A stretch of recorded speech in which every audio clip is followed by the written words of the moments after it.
ഓം നമോ ഭഗവതേ വാസുദേവായ. ഓം നമോ ഭഗവതേ വാസുദേവായ.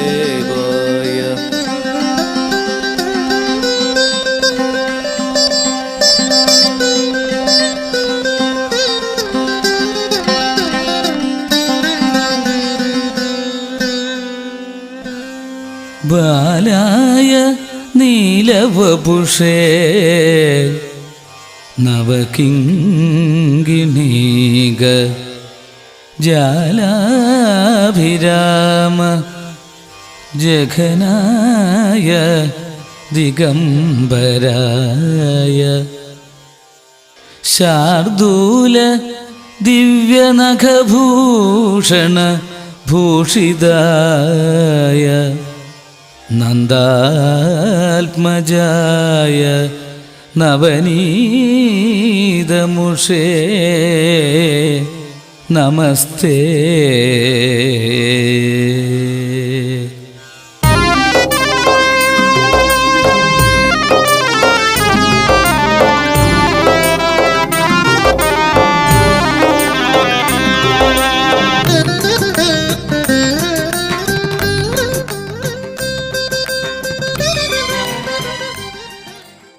ഓം നമോ ഭഗവതേ വാസുദേവായ.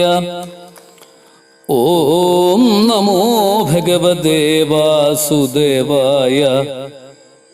ഓം നമോ ഭഗവതേ വാസുദേവായ. പീതാംബരം കരവിരാജിത ചക്രശംഖ കൗമോദഗീ സരസിജം കരുണാസമുദ്രം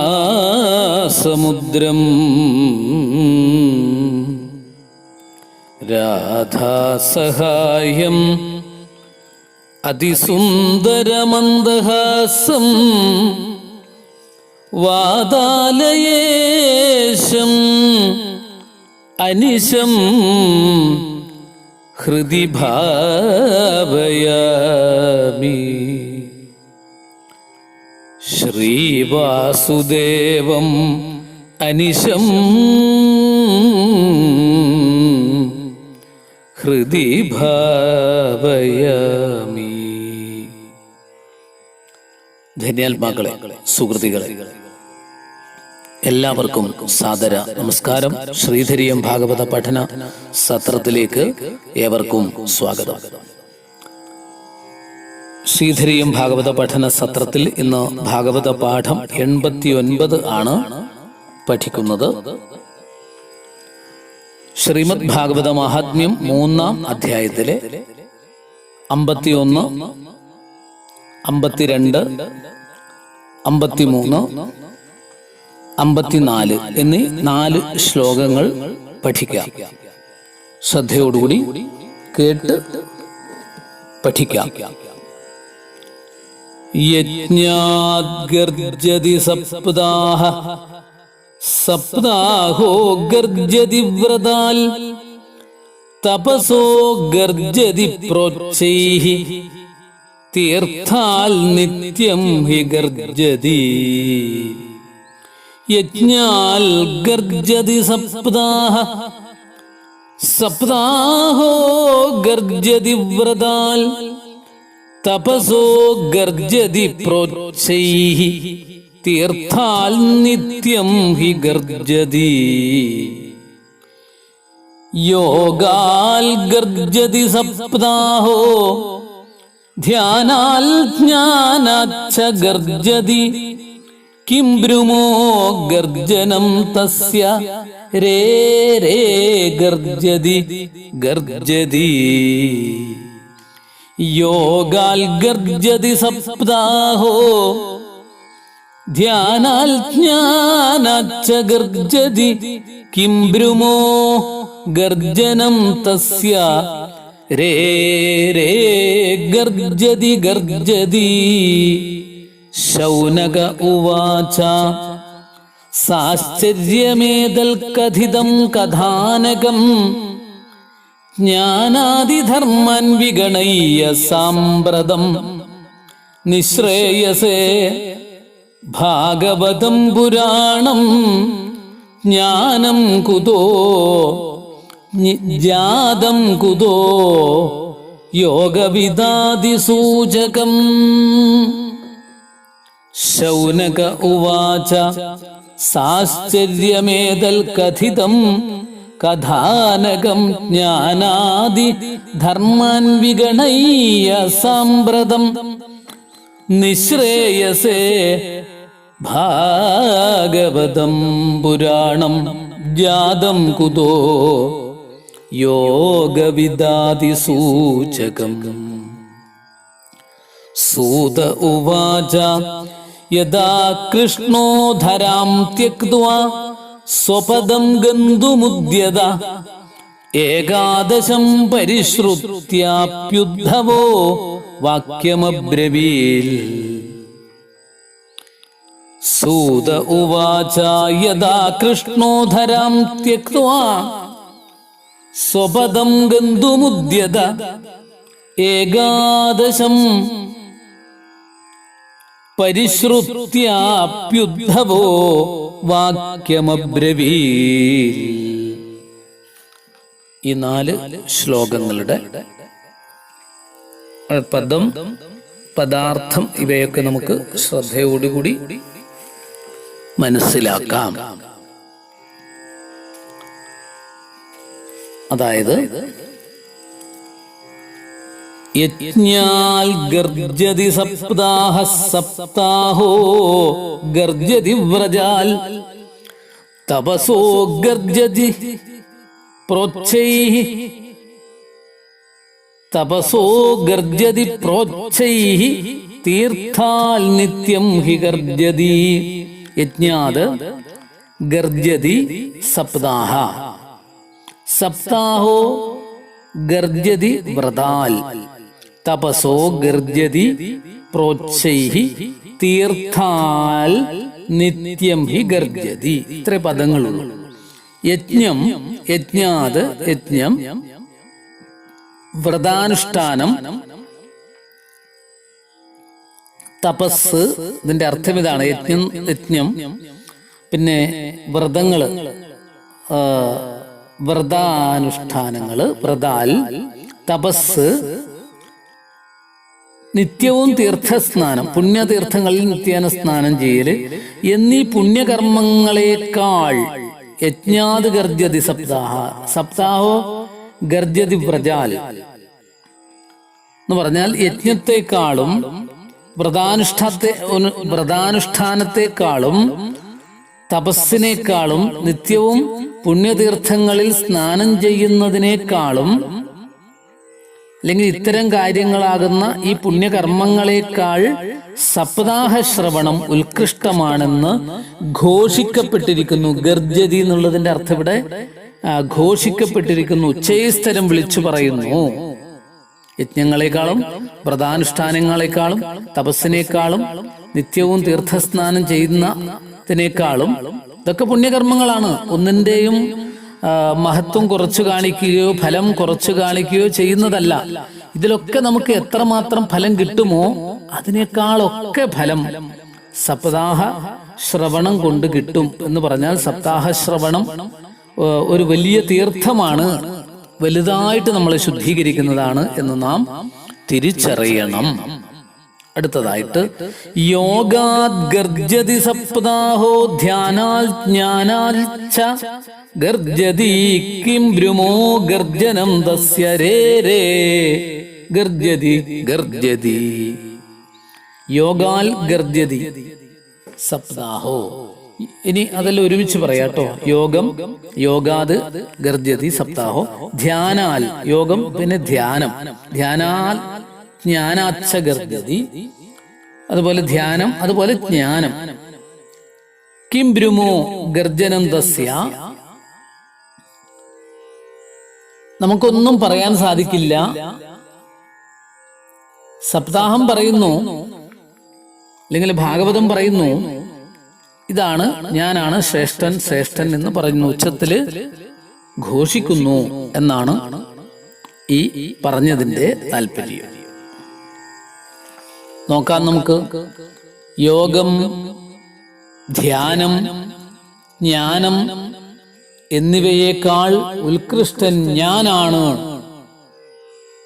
എന്ന് സപ്താഹം ഉച്ചത്തിൽ പറയുന്നു. സപ്താഹത്തിന്റെ ഗർജന ശക്തിയെക്കുറിച്ച് ഞങ്ങൾക്കൊന്നും പറക വയ്യ. ഇവിടെ പറയുന്നത് ശ്രദ്ധിക്കുക. സപ്താഹത്തിന്റെ ഈ മഹത്വത്തെക്കുറിച്ച്, ഗർജനത്തിന്റെ ശക്തിയെക്കുറിച്ച് ഞങ്ങൾക്കൊന്നും പറയാൻ സാധിക്കില്ല. പരമപുരുഷാർത്ഥത്തെ, പരമപുരുഷാർത്ഥം എന്ന് പറഞ്ഞാൽ എന്താണ്? പുരുഷാർത്ഥം എന്താണെന്ന് 2 ക്ലാസ്സുകൾക്ക് മുമ്പേ പറഞ്ഞു കഴിഞ്ഞു. ധർമ്മം, അർത്ഥം, കാമം, മോക്ഷം. അതിൽ പരമപുരുഷാർത്ഥം മോക്ഷമാണല്ലോ. ആ പരമപുരുഷാർത്ഥത്തെ സാധിപ്പിക്കുവാൻ മറ്റുള്ള യജ്ഞങ്ങളെക്കാൾ, ഇതര യജ്ഞങ്ങളെക്കാൾ ഞാൻ തന്നെയാണ് സമർത്ഥൻ, ഞാൻ തന്നെയാണ് സമർത്ഥൻ എന്ന് സപ്താഹയജ്ഞം ഉച്ചമായി ഘോഷിക്കുന്നു, ഉച്ചത്തിൽ വിളിച്ചു പറയുന്നു. അടുത്തതായി ശൗനക ഉവാച സാശ്ചര്യമേതൽ കഥിതം കഥാനകം ജ്ഞാനാദിധർമ്മൻ വിഗണയ്യ സാമ്പ്രതം നിശ്രേയസേ ഭാഗവതം പുരാണം ജാതം കുതോ യോഗവിദാദിസൂചകം. സാശ്ചര്യം എന്ന് പറഞ്ഞാൽ എന്താണ്? സാശ്ചര്യം കഥിത, ആശ്ചര്യത്തോടുകൂടി. ശൗനക ഉവാച, ശൗനകൻ പറഞ്ഞു. എന്താണ് പറഞ്ഞത്? സാശ്ചര്യമേതൽ, ആശ്ചര്യം, സാശ്ചര്യത്തോടുകൂടി. ഏതൽ കഥാനകം, കഥിതം കഥാനകം, ഏതൽ കഥാനകം കഥിതം. ഏതൽ എന്ന് പറഞ്ഞ ഇവിടെ ഈ കഥ, ഏതൽ കഥാനകം കഥിതം, സാശ്ചര്യം കഥിതം, ആശ്ചര്യത്തോടുകൂടി വിധം പറയപ്പെട്ടു. എന്താണ്? യോഗവിദാദിസൂചകം, യോഗം, ജ്ഞാനം മുതലായവയെ സൂചിപ്പിക്കുന്ന ഭാഗവതം പുരാണം, ഭാഗവത പുരാണം നിശ്രേയസേ മോക്ഷപ്രദാനത്തിനായിക്കൊണ്ട് കുതഃ ജാതം എന്തു കാരണത്താൽ ഉണ്ടായി. സാശ്ചര്യമേതൽ കഥിതം കഥാനകം ജ്ഞാനാദിധർമ്മൻ വിഗണയ്യ സാമ്പ്രതം നിശ്രേയസേ ഭാഗവതം പുരാണം ജാതം കുതോ യോഗവിദാദിസൂചകം. ഭാഗവത പുരാണം, ഭാഗവതം പുരാണം എന്ന് പറഞ്ഞാൽ ഭാഗവത പുരാണം. നിശ്രേയസേ മോക്ഷപ്രദാനത്തിനായിക്കൊണ്ട് കുതഃ ജാതം എന്തു കാരണത്താൽ ഉണ്ടായി. ശൗനകൻ പറഞ്ഞു. ശൗനക ഉവാച, അങ്ങ് പറഞ്ഞതായ ഈ കഥ എത്രയും ആശ്ചര്യകരം തന്നെ. ശൗനകാദി മഹർഷിമാരോട് ആരാണ് ഉപദേശിക്കുന്നത് കഥ? സൂത പൗരാണികൻ, പുരാണാചാര്യനായ സൂതൻ നൈമിഷാരണ്യത്തിൽ വെച്ച് കഥ പറഞ്ഞു കൊടുക്കുകയാണ്. അതിനിടയിലാണ് നമ്മൾ വൃന്ദാവനത്തിലേക്കും ബദരിയാശ്രമത്തിലേക്കും പിന്നീട് ഗംഗാതരത്തിലേക്ക്, ഹരിദ്വാറിലേക്കൊക്കെ വന്നത്. അതൊക്കെ ഓർമ്മിക്കണം. അതിനിടയിൽ ശൗനകാദികൾ പറയുകയാണ്, അങ്ങ് പറഞ്ഞതായ ഈ കഥ എത്രയും ആശ്ചര്യകരം തന്നെ, ആശ്ചര്യകരം തന്നെ. സാശ്ചര്യമേതൽ കഥിതം കഥാനകം.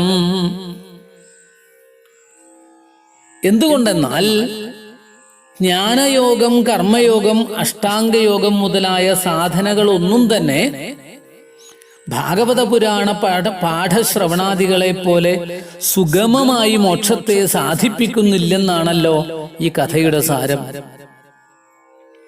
ഇപ്പോഴ് ഈ സൂതപൗരാണികം പറഞ്ഞതിനോട് പ്രതികരിക്കുകയാണ് ശൗനകാദികൾ. എന്താണ് അങ്ങ് പറഞ്ഞതായ ഈ കഥ എത്രയും ആശ്ചര്യം തന്നെ.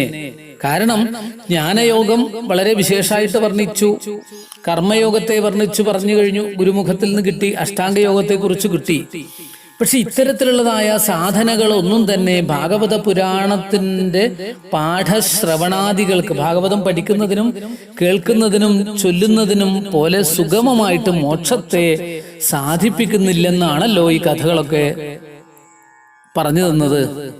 അങ്ങനെയാണെങ്കിൽ അത്ര മഹാത്മ്യമേറിയതും യോഗജ്ഞാനാദികളെ സൂചിപ്പിക്കുന്നതുമായ ഈ ഭാഗവത പുരാണത്തിന്റെ ഉത്പത്തി നിശ്രേയസേ ഭാഗവതം പുരാണം ജാതങ്കുതോ യോഗവിദാദിസൂചകം. അത്ര മഹാത്മ്യമേറിയതും യോഗ ജ്ഞാനാദികളെ സൂചിപ്പിക്കുന്നതുമായ ഈ ഭാഗവത പുരാണത്തിന്റെ ഉൽപ്പത്തി ഏതു വിധത്തിലാണെന്നുകൂടെ ഞങ്ങൾക്ക് അറിയുവാൻ ആഗ്രഹമുണ്ട്, പറഞ്ഞു തരണേ ഗുരുനാഥ എന്നിങ്ങനെ ശൗനകാദികള്, ശൗനകൻ പറഞ്ഞു എന്നാണ് പറയുന്നത്. ശൗനക ഉവാച, ശൗനകാദി ഋഷീശ്വരന്മാരുടെ അഭിപ്രായം ശൗനകനാണ് പറഞ്ഞത്. ഈ സമയത്ത് സൂതൻ പറയുന്നു, യഥാ കൃഷ്ണോധരാം ത്യക്ത്വാ സ്വപദം ഗന്ധുമുദ്യത ഏകാദശം പരിശ്രുത്യാപ്യുദ്ധവോ വാക്യമബ്രവീൽ. സൂത ഉവാച, സൂതൻ പറഞ്ഞു, യഥാ കൃഷ്ണോധരാം ത്യക്ത്വാ, ശ്രീകൃഷ്ണ ഭഗവാൻ എപ്പോഴാണോ ധരാം ത്യക്ത്വാ, ഭൂമിയെ ഉപേക്ഷിച്ചിട്ട് സ്വപദം ഗന്ധുമുദ്യത, സ്വസ്ഥാനമായ ഗോലോകത്തേക്ക്, വൈകുണ്ഠത്തിലേക്ക് പ്രവേശിക്കുവാൻ എപ്പോൾ ഭഗവാൻ ഒരുങ്ങിയോ, ഏകാദശം പരിശ്രുത്യാപ്യുദ്ധവോ, ഈ സമയത്ത് ഏകാദശ സ്കന്ധത്തിൽ ശ്രീകൃഷ്ണ ഉദ്ധവ സംവാദ രൂപമായിട്ട് പ്രതിപാദിച്ചിരിക്കുന്ന ജ്ഞാനത്തെ ശ്രീകൃഷ്ണ മുഖാരവിന്ദത്തിൽ നിന്ന് തന്നെ ശ്രവിച്ചുവെങ്കിലും ഉദ്ധവം പിന്നെയും ഈ വിധം പറഞ്ഞു. അതായത് ഭഗവാൻ തന്റെ ദിവ്യമായിട്ടുള്ള ലീലകൾ, 125 വർഷത്തെ ദിവ്യ ലീലകൾ അവസാനിപ്പിച്ച് എവിടെ നിന്നാണോ എത്തിയിരിക്കുന്നത് ആ സ്വധാമത്തിലേക്ക്, ഗോലോകത്തേക്ക് എഴുന്നള്ളുവാൻ തീരുമാനിച്ചു. അങ്ങനെ അതിനുള്ള തയ്യാറെടുപ്പുകൾ എന്തൊക്കെയാണോ നടത്താനുള്ളത് അതൊക്കെ നടത്തിയതിന് ശേഷം അങ്ങനെ ഭഗവാൻ തന്റെ മുറിയിൽ ആട്ടുകെട്ടിൽ അങ്ങനെ ഇരിക്കുന്നതായ സമയത്ത് ഭക്തോത്തമനായ ഉദ്ധവൻ മാത്രം ഭഗവാന്റെ മഹത്വം മനസ്സിലാക്കിയിട്ട് ഒപ്പം വരികയാണ്. അങ്ങനെ ഭഗവാൻ ഇരുന്ന് ആടിക്കഴിഞ്ഞ ശേഷം ഉദ്ധവൻ അവിടെ പാദത്തിന് സമീപത്ത് വരുന്നതും അവിടെ ഇരിക്കുന്നതും ഇതൊക്കെയാണ് ഉദ്ധവന്റെ അവസാന രംഗം എന്ന് പറയുന്നത്. തന്റെ മുറിയില് ആട്ടുകെട്ടിലിരിക്കുന്ന ഭഗവാൻ താഴെ ഇരിക്കുന്ന ഉദ്ധവന് ഉപദേശിക്കുന്ന ഉപദേശമാണ് ഉദ്ധവോപദേശം. ജ്ഞാനോപദേശമാണ്. കുറെ അധ്യായങ്ങളിൽ കുറെ ശ്ലോകങ്ങൾ കൊണ്ട് വളരെ വിസ്തരിച്ചും ചുരുക്കിയും ജ്ഞാനത്തെ ഭഗവാൻ ഉപദേശിച്ചു കൊടുത്തു. നേരിട്ട് ശ്രീകൃഷ്ണ ഭഗവാൻ പരിപൂർണ ബ്രഹ്മസ്വരൂപനിൽ നിന്ന് നേരിട്ട് ഉപദേശം കിട്ടാനുള്ള ഭാഗ്യമുണ്ടായി ഉദ്ധവന്. പക്ഷെ ഇത്രയും ഉപദേശം കിട്ടിയിട്ടും പിന്നെയും ഉദ്ധവന് ഭഗവാനെ വിട്ടുപിരിയാൻ കഴിയാതെ വീണ്ടും പല പല സംശയങ്ങളും ഉന്നയിക്കുന്നു. ആ ഉന്നയിച്ചതില് ചുരുക്കിയിട്ട് ചില ശ്ലോകങ്ങൾ കൊണ്ട് ആ പ്രധാനപ്പെട്ട ഭാവത്തെ, ഇതൊക്കെ ഭാഗവതത്തിൽ ഉദ്ധവോപദേശത്തിലാണ്, 11ാമത്തെ സ്കന്ധത്തിലാണ്, ഏകാദശ സ്കന്ധത്തിലാണ്.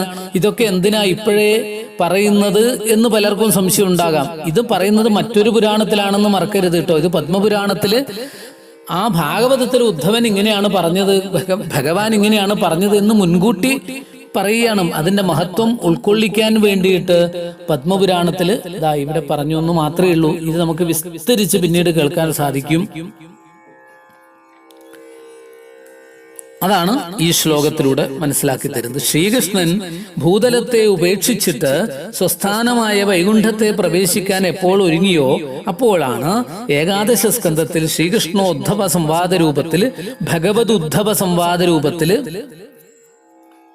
ഉദ്ധവോപദേശം എന്നുള്ള രൂപത്തില്, ഉദ്ധവ ഗീത എന്നുള്ള രൂപത്തില്, ഇതിന് പല പേരുകളും പറഞ്ഞു. എന്താണ്? ശ്രീകൃഷ്ണ ഉദ്ധവ സംവാദം,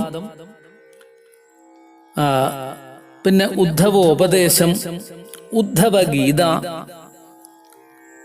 ഇങ്ങനെയൊക്കെ അതിന് പല പല പേരുകളും പറയുന്നു.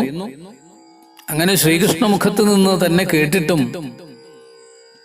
ഉദ്ധവൻ എന്തുണ്ടായില്ല?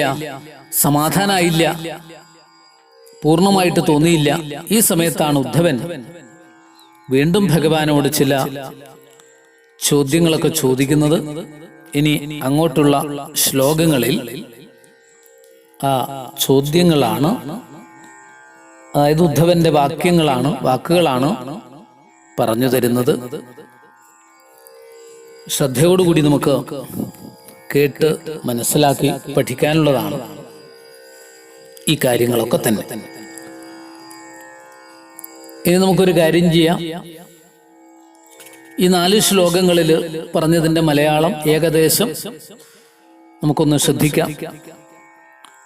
തീർത്ഥസ്നാനം, വ്രതം, യജ്ഞം, തപസ്സെന്നിവയൊന്നുമേ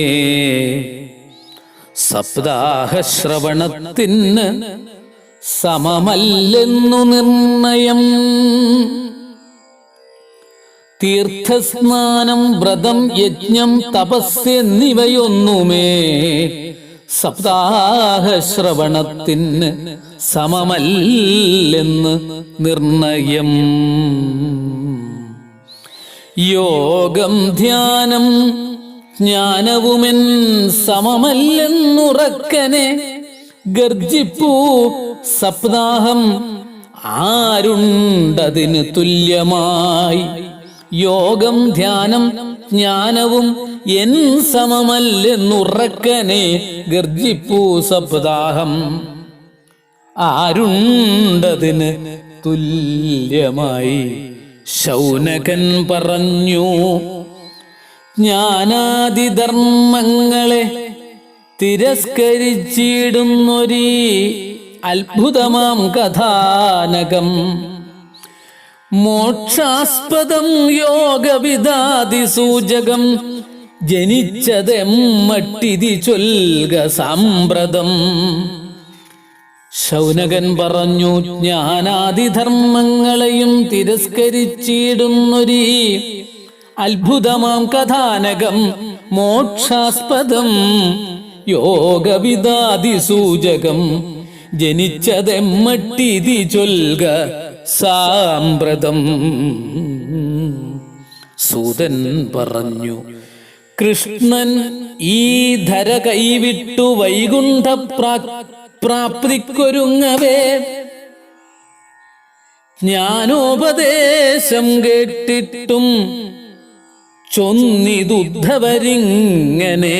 കൃഷ്ണൻ ഈ ധര കൈവിട്ടു വൈകുണ്ഠാപ്തിക്കൊരുങ്ങവേ ജ്ഞാനോപദേശം കേട്ടിട്ടും ചൊന്നിതുദ്ധവരിങ്ങനെ. ഹരേ കൃഷ്ണ ഹരേ കൃഷ്ണ ഹരേ ഗുരുവായൂരപ്പ ശരണം.